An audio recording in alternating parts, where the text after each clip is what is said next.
अरे श्याम्या, तिला फोन लावून विचारू का तिकडे कसा झाला हळदीचा कार्यक्रम? हा विचार. यल्लो, काय चालू आहे? जाने मन कोण आहे?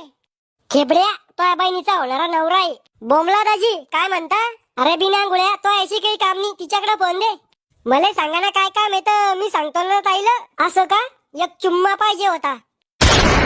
थांबा दाजी, ताईकडे फोन देतो. ताई, तो भाड्याचा म्हणजे नवऱ्याचा फोन आहे.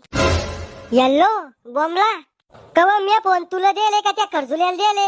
मला दिले. मग त्याच्याकडे कस करायचो का बी फोन? त्यो गेम खेळायला घेतो फोन. लहान आहे त्यो, त्याला काय समजतं अजून एवढं? आता जर दुसऱ्या बाईने त्याला फोन उचलला ना तर तिथे येऊन कानाखाली मारीन मी त्याच्या. बर ते जाऊ द्या, फोन कशाला केलता? हळदीचा कार्यक्रम कस काय झाला तुमच्याकडे? चांगला झाला. अय ऐक ना, तुला एखादी सक्की चुलत बहीण आहे का? काऊन? मामा मित्र श्याम्यानी का त्याच्यासाठी पाहिजे होती. मी माझ्या बहिणीला उंदराचं औषध खाऊ घालीन, पण त्या खेकड्या संग लग्न नाही होऊ देणार.